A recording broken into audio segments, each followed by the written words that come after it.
On a crisp autumn morning in Atlanta International Airport, Sarah Mitchell stood in line at Gate B23, clutching her boarding pass while checking emails on her phone.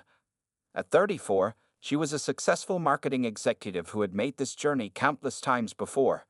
Her natural hair was neatly styled in box braids, and she wore a crisp navy blazer over a white blouse, her usual business attire for client meetings in Chicago. The morning had started like any other Friday. Sarah had arrived at the airport 2 hours early, breezed through security, and even had time to grab her favorite caramel macchiato from the airport cafe. As a frequent flyer with over 100,000 miles under her belt, she knew the drill better than most. As she waited in the priority boarding line, Sarah couldn't help but smile, thinking about the important presentation she would be delivering to a potential client in Chicago. After months of hard work, her team had developed a revolutionary marketing strategy that could transform their client's business. The presentation slides were perfect, and she had rehearsed her pitch until it felt natural. When the gate agent called for Zone 1 boarding, Sarah moved forward with practiced efficiency. She exchanged pleasant smiles with the gate staff, who scanned her boarding pass and wished her a good flight. Walking down the jet bridge, she adjusted her laptop bag on her shoulder, pulling her small carry-on behind her. The familiar smell of recycled air and new upholstery greeted her as she stepped onto the Boeing 737. Sarah made her way down the aisle, lightly navigating past other passengers who were still settling in. Her seat was 12A, a window seat she had specifically chosen during booking to catch up on some work without interruption. As she approached her row, she noticed it was still empty. Perfect, she thought, hoping the middle seat might remain unoccupied. It was a busy flight, but one could always hope. Sarah stored her carry-on in the overhead compartment with practiced ease and slipped into her window seat with her laptop bag at her feet. While waiting for the remaining passengers to board, she pulled out her phone to send a quick text to her mother. "On the plane, Mom. Will call you when I land in Chicago." Her mother, always worried about her traveling daughter, responded immediately with a heart emoji and "Stay safe, baby." Sarah observed the steady stream of passengers filing past her row. A young couple with a baby settled in the row ahead, and a businesswoman in a sharp suit took her seat across the aisle. The atmosphere was typical for a morning business flight: quiet, professional, and routine. Opening her laptop, Sarah began reviewing her presentation one last time. The cabin crew started their usual preparations, checking seat belts and overhead compartments. The flight attendants moved through the cabin with professional efficiency, offering assistance where needed and ensuring everything was in order for takeoff. The boarding process was nearly complete when Sarah heard heavy footsteps approaching her row.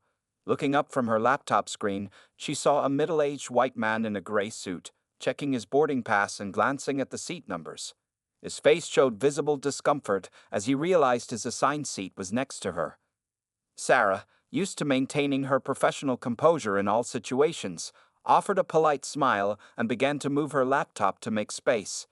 It was at this moment that everything changed.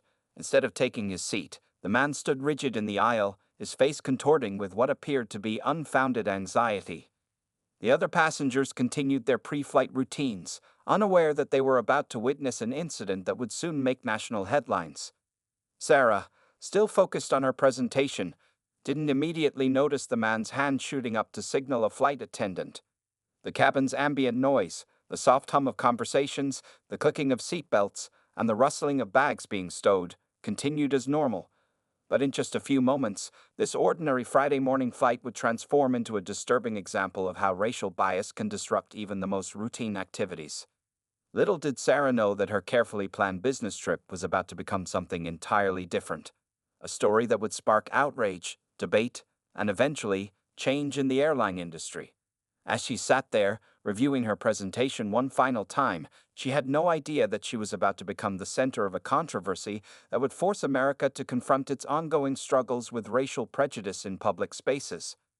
The cabin crew completed their final checks, and the captain's voice crackled over the intercom with the standard welcome message. But for Sarah Mitchell, this flight would be anything but standard. The man's hand remained firmly in the air, his face showing increasing agitation as he waited for a flight attendant to notice. Sarah continued working on her laptop, still unaware of the brewing situation. Finally, a flight attendant named Jessica approached with a professional smile. "Sir, how can I help you?" Jessica asked, keeping her voice low to avoid disturbing other passengers.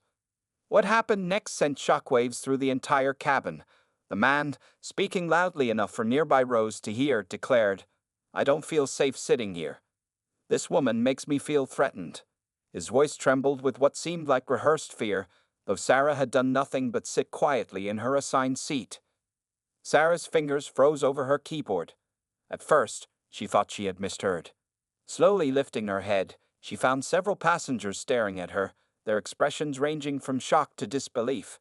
The man continued standing in the aisle, his body language tense as he pointed at Sarah. "I don't want any trouble," he added, his voice growing louder. "But I can't sit next to her. She looks dangerous." The absurdity of his statement hung in the air. Sarah, dressed in professional attire and peacefully working on her laptop, couldn't have looked less threatening if she tried. Other passengers began to murmur. A woman 3 rows back audibly scoffed, "Are you kidding me?" An elderly gentleman across the aisle shook his head in disapproval. The young couple in front turned around, their faces showing concern and sympathy for Sarah. Sarah, maintaining her composure, calmly closed her laptop and addressed the flight attendant. "I'm sorry, but I don't understand what's happening here. I've been sitting quietly, working on my presentation. I haven't said or done anything threatening." Her voice was steady, though her heart raced with a mixture of anger and disbelief. Jessica, the flight attendant, appeared uncomfortable with the situation. She glanced between Sarah and the man, clearly unsure how to proceed. "Sir," she began, "perhaps we could find you another seat." But the man wasn't interested in compromise. "No," he insisted, his voice growing more aggressive. "I paid for this seat. I shouldn't have to move because I feel unsafe." The irony of his statement wasn't lost on the other passengers, several of whom had now pulled out their phones to record the incident. A second flight attendant, Mark, joined the scene. The man immediately turned to him, seemingly relieved to have a male crew member present. "This woman is making me uncomfortable," he repeated, this time adding, "She could be dangerous. You never know these days." Sarah felt her professional facade beginning to crack. Years of similar microaggressions flooded her mind. Being followed in stores, watched suspiciously in elevators, having people clutch their bags tighter when she passed. But this was different. This was blatant, public discrimination happening in front of dozens of witnesses. Taking a deep breath, she reached for her phone and began recording. "I want to document this," she stated clearly. "I am being discriminated against for being a black woman on this flight. I have done absolutely nothing threatening or inappropriate." The cabin had grown eerily quiet, with all attention focused on row 12. The man's accusations became more outlandish with each passing moment. "She could be hiding something," he suggested, gesturing wildly. "She looks aggressive. I demand action be taken." Several passengers began speaking up in Sarah's defense. A businessman in a suit stood up from his seat in row 14. "This is ridiculous," he announced. "I've been watching this whole time. This woman has done nothing but sit there and work on her computer. This is clearly racial profiling." The flight crew huddled together, speaking in hushed tones. The delay was now affecting the flight's departure time, and other passengers were becoming visibly frustrated, not with Sarah, but with the man's baseless accusations and the disruption he was causing. Sarah's phone continued recording as she maintained her dignity, despite the humiliation of being labeled threatening for simply existing in her assigned seat. She thought about her mother's text message, "Stay safe, baby," and felt a wave of emotion. This was exactly the kind of situation her mother had always worried about, the reason she insisted on those daily check-in calls. As the situation escalated, none of the passengers could have predicted the shocking decision that was about to be made. A decision that would turn this incident from a disturbing display of prejudice into a national news story and a catalyst for change in airline policies regarding racial bias. The tension in the cabin continued to build as more crew members gathered around row 12. The lead flight attendant, a woman named Barbara with 20 years of experience, had now joined the scene. She surveyed the situation with practiced eyes, though even her extensive experience hadn't prepared her for this. Sarah kept her phone steady, recording every moment as the man's accusations grew increasingly irrational. "She keeps typing on her computer," he complained, as if working on a laptop was somehow suspicious behavior. "Who knows what she's planning?" His voice carried a tremor that seemed more theatrical than genuine. Barbara attempted to take control of the situation. "Sir, please lower your voice. We need to handle this calmly." But the man wasn't interested in being calm. Instead, he raised his voice even louder, causing several passengers to flinch at his increasingly aggressive tone. The irony wasn't lost on anyone.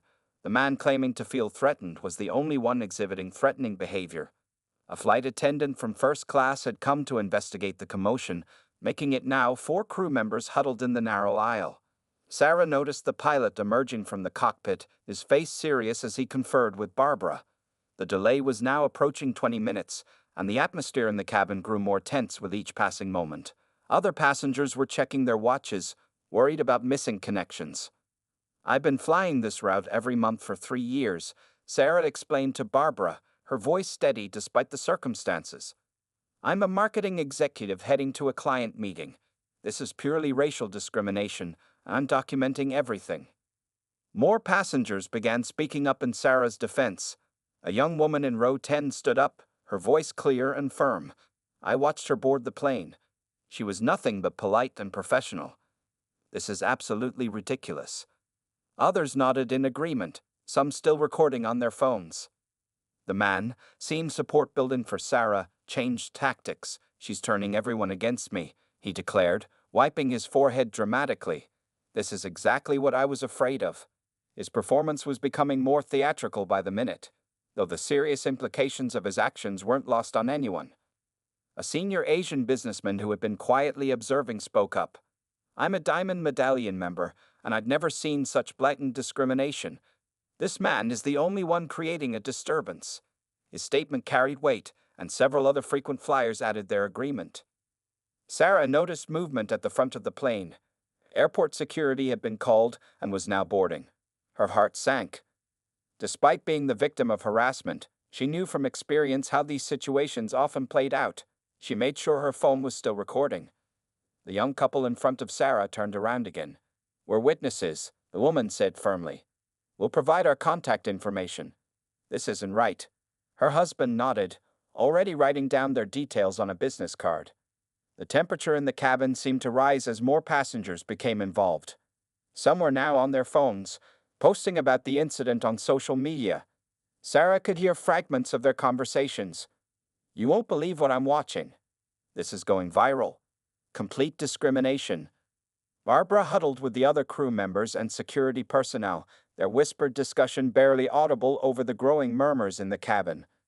Sarah noticed their glances in her direction and braced herself for what was coming. Through it all, Sarah maintained her composure, though inside she was fighting back tears of frustration and anger. She thought about her presentation in Chicago, the months of work that had gone into it, and the client who was expecting her. Everything was being jeopardized because one man's unfounded prejudice was being taken seriously. The man continued his performance, now claiming he was feeling chest pains from the stress of the situation, stress he had entirely created himself. A flight attendant asked if they needed to call medical services, adding another layer of complexity to the already chaotic scene. Sarah looked out the window, seeing other planes taking off and landing, continuing their normal routines while her day had turned into a nightmare. She checked her phone. Her mother had sent another text. "Did you take off yet, baby?" Sarah couldn't bring herself to respond yet. The next few moments would prove crucial, as the crew prepared to make a decision that would not only affect everyone on the plane, but would soon spark a national conversation about racism, airline policies, and the treatment of passengers of color in public spaces. The tension in the cabin was about to reach its breaking point. Barbara, the lead flight attendant, approached Sarah with a pained expression that told the story before any words were spoken. The security officers stood nearby, their presence adding an official weight to what was about to happen. The cabin fell silent as passengers sensed a pivotal moment approaching. "Ms. Mitchell," Barbara began, her voice barely above a whisper, "I need to speak with you privately." Sarah's heart sank. She knew what was coming, but she couldn't quite believe it was happening. Still recording on her phone, she gathered her laptop and stood up. Following Barbara to the front of the plane, Sarah could feel every eye on her. The man who had caused this situation wore a satisfied smirk, though he quickly changed his expression to one of exaggerated fear whenever he noticed others looking his way. In the small space near the cockpit, Barbara delivered the news that would soon ignite a national controversy. For the comfort of all passengers and to avoid further delay, we're going to have to ask you to deplane. The words hung in the air like a heavy fog. Sarah's professional composure cracked slightly. So you're removing me, the victim of harassment, instead of the man causing the destruction. Her voice trembled with controlled anger, because a white man said he feels threatened by my mere presence. The response from other passengers was immediate and vocal. "This is wrong," shouted someone from the back. "You're punishing the wrong person," called another. The young couple who had supported Sarah earlier stood up in protest. The senior Asian businessman who had spoken up before rose from his seat. "I'm deplaning too," he announced. "This is unacceptable discrimination, and I will be reporting this to corporate." Several other passengers began gathering their belongings in solidarity. Sarah stood firm, her phone still recording. "I want it noted that I am being removed from this flight, despite having done absolutely nothing wrong. No disruptive behavior, no threats, nothing but sitting quietly in my assigned seat. This decision is being made solely based on the racially motivated complaints of one prejudiced passenger." The security officers, who had witnessed the entire scene unfold, appeared uncomfortable with their role in the situation. One of them, an African-American officer, gave Sarah a look of understanding and sympathy as he followed protocol. As Sarah gathered her carry-on from the overhead compartment, she noticed several passengers typing furiously on their phones, sharing the incident on social media in real time. The story was already spreading beyond the confines of the aircraft. The man who had caused all this trouble now sat comfortably in his seat, checking his watch as if the delay had been a mere inconvenience rather than a life-altering moment of injustice. His performance of fear had mysteriously disappeared now that he had achieved his goal. Walking down the aisle, Sarah held her head high despite the humiliation. Passengers reached out to touch her arm supportively or hand her their business cards, offering to be witnesses. "We saw everything," they assured her. "This isn't right. We'll back you up." At the front of the plane, Sarah turned to address Barbara and the other crew members. Her voice was clear and steady. "You had a choice today. You chose to reward racism and punish innocence. This decision will have consequences far beyond this flight." As she stepped off the plane, Sarah heard the continuing protests from inside the cabin. More passengers were standing up, demanding to speak to supervisors, recording videos, and expressing their outrage. The incident was rapidly evolving from a personal injustice to a public scandal. In the jet bridge, Sarah finally allowed herself a moment of emotional release. Tears rolled down her cheeks as she thought about her mother's texts, the missed client meeting, and the sheer unfairness of it all. But mixed with her sadness was a steely determination. This wouldn't be the end of the story. Gate agents scrambled to rebook her on another flight, looking flustered and apologetic.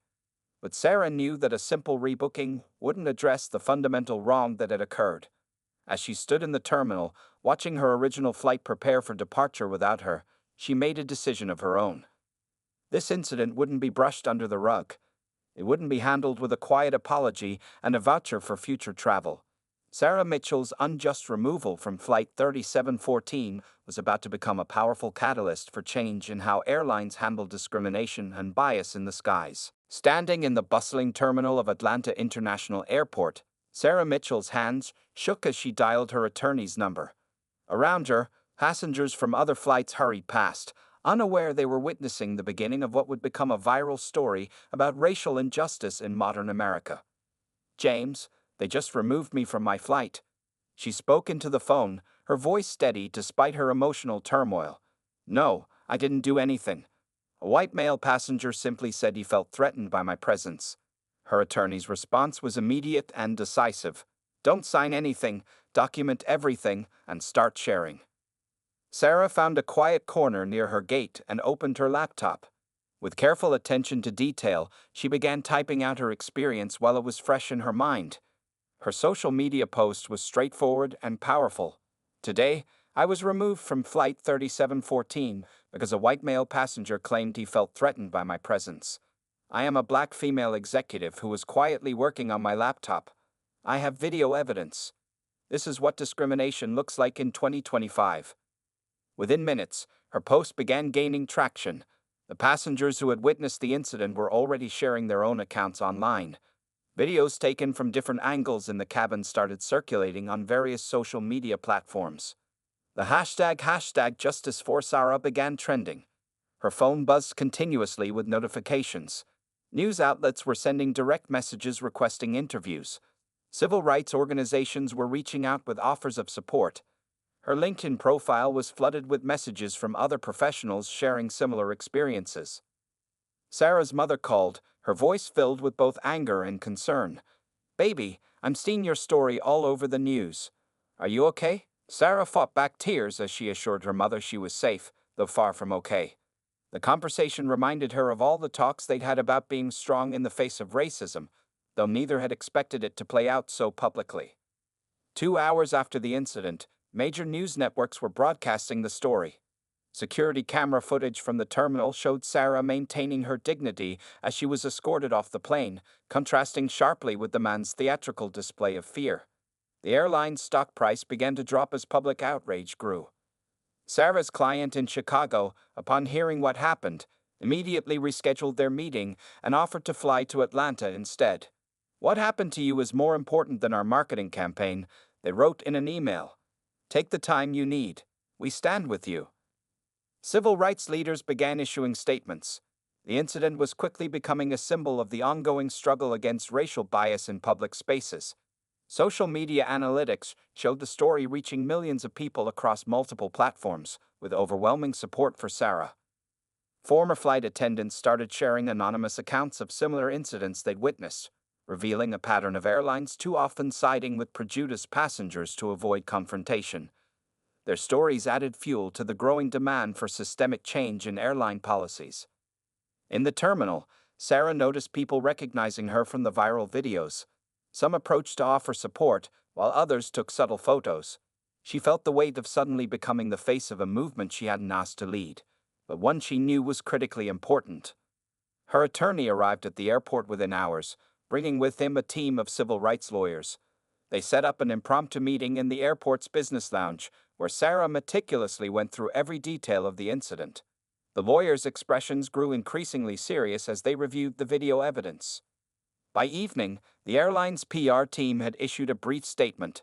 "We are aware of an incident on Flight 3714 and are investigating the matter." The generic response only intensified public outrage, with many pointing out how it failed to acknowledge the racial nature of the incident. Sarah's original social media post had now been shared hundreds of thousands of times. Comments poured in from around the world, many from people sharing their own experiences of discrimination during air travel. What had started as one woman's humiliating experience was rapidly evolving into a movement. As the sun set over Atlanta, Sarah finally checked into a hotel, exhausted but determined. Her phone continued to buzz with interview requests and messages of support. Tomorrow would bring more challenges, but for now, she allowed herself to feel the full impact of the day's events. This wasn't just about one flight anymore. It was about fundamental change in how society handles racial bias in public spaces. The following morning, Sarah woke up to find her story had exploded overnight. Major news networks were running continuous coverage, and civil rights organizations across the country had mobilized in response. At 9 a.m., Sarah sat in her attorney's office for her first formal press conference. Cameras flashed as she recounted her experience, her voice unwavering. "I was removed from that flight for one reason only: the color of my skin. This isn't just my story. This is the story of countless others who faced discrimination while traveling." Meanwhile, passengers from Flight 3714 continued coming forward. The senior Asian businessman, identified as David Chen, appeared on several morning shows. "I've been flying for 30 years, he stated firmly. "What I witnessed was pure discrimination. The airline chose to enable racism instead of protecting an innocent passenger." The young couple who had supported Sarah released their video footage to news outlets. Their recording captured the man's increasingly theatrical performance and the stark contrast with Sarah's calm demeanor. Social media users began analyzing every frame, pointing out the obvious inconsistencies in the man's behavior. By midday, the airline's initial response had backfired spectacularly. Their vague statement about investigating the matter was met with fierce criticism. #BoycottAirlines started trending, and their stock price continued to plummet. Major corporate clients began publicly reconsidering their contracts. Sarah's client meeting in Chicago, though postponed, had led to unexpected support. The company's CEO issued a statement. "We stand with Sarah Mitchell. Our company will suspend all business travel with this airline until they demonstrate real change in their policies regarding racial bias." Civil rights leaders gathered in Atlanta for an emergency press conference. Reverend Marcus Thompson, a prominent activist, spoke passionately. "This isn't 1950. We cannot allow airlines to treat black passengers as second-class citizens." Sarah Mitchell's experience shows us that Jim Crow mentality is alive and well in our transportation systems. The identity of the man who had caused the incident was revealed by social media users. James Warren, a middle management executive from a local company. His employer quickly distanced themselves, placing him on administrative leave pending an investigation. His past social media posts revealed a history of racially charged comments. By evening, the airline's CEO finally appeared on national television. His scripted apology fell flat as he avoided addressing the racial aspects of the incident. "We regret any inconvenience," he began, leading to immediate backlash for minimizing discrimination as mere inconvenience. Flight attendants' unions joined the conversation, demanding better training and clearer protocols for handling discrimination. Barbara, the lead flight attendant from the incident, anonymously shared her regret through a union representative. "We were trained to prioritize conflict resolution over justice. That needs to change." Sarah's story began inspiring others to come forward. #FlyingWhileBlack filled social media with similar accounts of discrimination in air travel. Each news story added pressure on airlines to address systemic racism in their policies and procedures. The airline industry as a whole faced scrutiny. Transportation equality advocates published data showing a pattern of discriminatory incidents across multiple airlines. Congressional leaders called for hearings on racial bias in air travel. Support for Sarah came from unexpected places. A pilots' association released a statement backing her. "Our job is to ensure passenger safety. Real safety comes from fighting discrimination, not enabling it. What happened to Ms. Mitchell makes air travel less safe for everyone." Late that evening, Sarah appeared on a prominent news show. The host asked about her feelings toward the airline. Her response was measured but powerful. "This isn't about revenge, it's about change. Every passenger deserves to travel with dignity, regardless of their race. Until that's guaranteed, we have work to do." As day turned to night, the airline's board of directors called an emergency meeting. Their company was facing a PR disaster, plummeting stock prices, and potential congressional investigation. The time for generic statements had passed. Real action was needed. Sarah ended her day reading messages from supporters worldwide. One particularly moved her, a young black girl writing, "Thank you for standing up. Now I know I'm not alone when these things happen to me." It reminded Sarah why this fight was so important. The airline industry's day of reckoning had arrived, and Sarah Mitchell's experience was the catalyst. What had started as one woman's humiliating removal from a flight had become a movement for lasting change in how airlines handle racial bias. 1 week after the incident, Sarah Mitchell sat in a mahogany-lined conference room at Thompson & Roberts law firm, surrounded by a team of civil rights attorneys. Documents covered the massive table, witness statements, video transcripts, and airline policies scattered before them. The airline's initial settlement offer arrived that morning, a six-figure sum and lifetime premium status. Sarah's response was immediate and firm. "This isn't about money or perks. This is about changing how airlines treat passengers of color." Her attorney smiled, having expected nothing less from their principal client. James Warren, the passenger who had caused the incident, now faced his own legal troubles. His employer had terminated him after their investigation revealed multiple complaints of racial bias. He attempted to do damage control through a local news interview, but his claims of feeling genuinely threatened by Sarah's presence only strengthened her case. Social media continued to play a crucial role. Every day, new videos from Flight 3714 emerged, each showing different angles of the incident. Digital forensics experts analyzed the footage, creating a comprehensive timeline that contradicted the airline's initial incident report.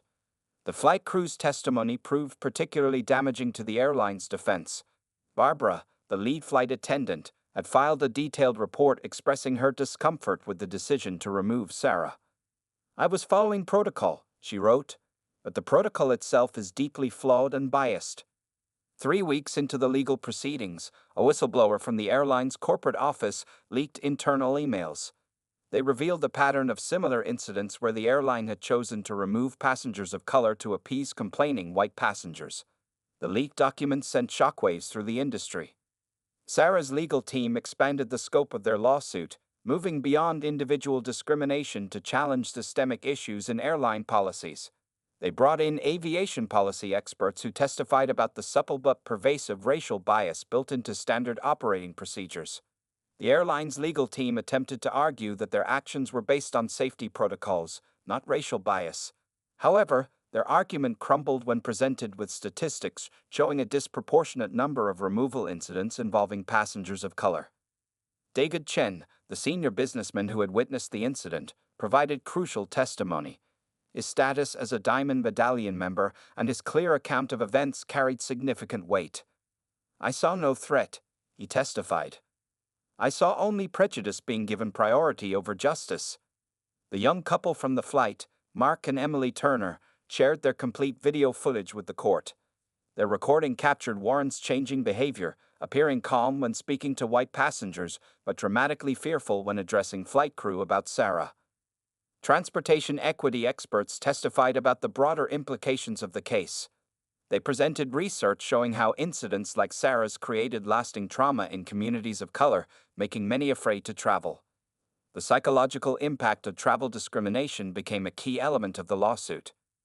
Sarah's professional reputation grew stronger through the legal battle. Her composed testimony and unwavering focus on systemic change earned respect from legal observers. Major corporations began inviting her to speak about corporate responsibility and racial equity. The airline's shareholders began demanding action as the legal proceedings damaged the company's value. Board members faced tough questions about their handling of the incident and their broader diversity policies. The pressure for institutional change mounted daily. 6 months into the legal battle, a crucial piece of evidence emerged.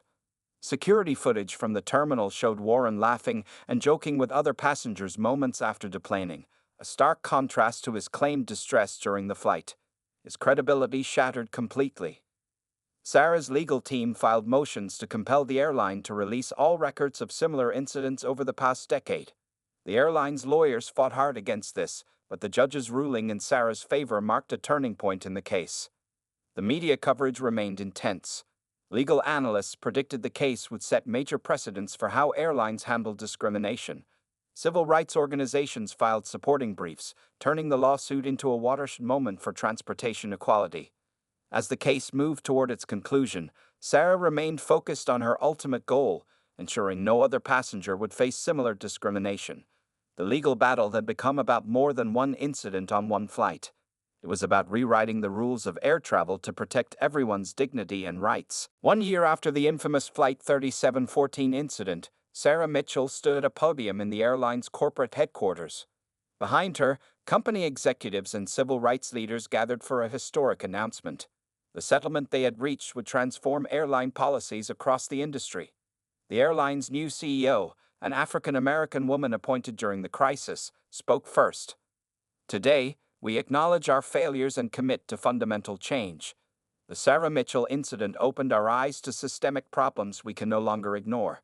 She then outlined the comprehensive settlement terms. James Warren, the passenger who had caused the incident, faced his own consequences. His actions led to him being placed on a no-fly list across multiple airlines. His public apology, when it finally came, acknowledged the damage his prejudice had caused to both Sarah and society at large. The flight crew from that day experienced significant changes too. Barbara, the lead flight attendant, became an advocate for airline worker rights and anti-discrimination policies. She now conducts training sessions teaching crew members how to handle similar situations properly. The Mitchell Initiative's first major project launched 6 months after the settlement. It created an independent review board to monitor discrimination complaints across all participating airlines. The board included civil rights lawyers, aviation experts, and community leaders. Sarah's professional life transformed as well. Major companies sought her expertise in corporate diversity initiatives. She started her own consulting firm, helping organizations address systemic bias in their policies. Her client list included several Fortune 500 companies and government agencies. The young couple who had supported Sarah that day, Mark and Emily Turner, remained close friends with her. They participated in documentary films about the incident and became vocal advocates for bystander intervention in cases of discrimination. David Chen, the senior businessman who had stood up for Sarah, joined the Mitchell Initiative's advisory board. His experience as both a frequent flyer and a minority helped shape new policies protecting passengers from racial profiling. The airline industry's transformation became a case study in corporate responsibility. Harvard Business School developed a course examining how the Sarah Mitchell incident led to institutional change. Other industries began studying the airline's response as a model for addressing systemic racism. Social media played a crucial role in maintaining accountability. The hashtag #FlyingWhileBlack evolved from a protest movement to a platform for tracking progress in airline reforms. Passengers shared both positive and negative experiences, keeping airlines vigilant. On the anniversary of the incident, Sarah received a special honor. The National Civil Rights Museum presented her with their Courage Award, recognizing her role in advancing transportation equality. Her acceptance speech emphasized the ongoing nature of the fight against discrimination. The airline's internal culture showed remarkable improvement. Employee surveys revealed increased job satisfaction and better handling of racial issues. The company's diversity hiring initiatives became a model for corporate America. Sarah's mother, who had always worried about her daughter's safety while traveling, finally felt some peace. "You turned a terrible moment into lasting change," she told Sarah during the settlement announcement. "You made travel safer for everyone's children." The legal precedent set by the case influenced other industries. Hotels, restaurants, and retail chains began reviewing their discrimination policies, hoping to avoid similar incidents. Sarah's experience became a catalyst for broader societal change. One of the most meaningful outcomes came from unexpected places. Young Black professionals reported feeling more confident about business travel. Sarah regularly received messages from people sharing how her stand had given them courage to challenge discrimination in their own lives. At the end of that landmark day, Sarah sat quietly in her office, reflecting on the journey. The framed boarding pass from Flight 3714 hung on her wall, not as a reminder of injustice, but as a symbol of how one person's refusal to accept discrimination could spark meaningful change. The story of Flight 3714 became more than a cautionary tale about racism in modern America. It became a blueprint for how to turn a moment of injustice into a movement for lasting change. Sarah Mitchell's legacy would be measured not just in policy changes and programs, but in the countless lives touched by her courage to stand up and say, "This must change."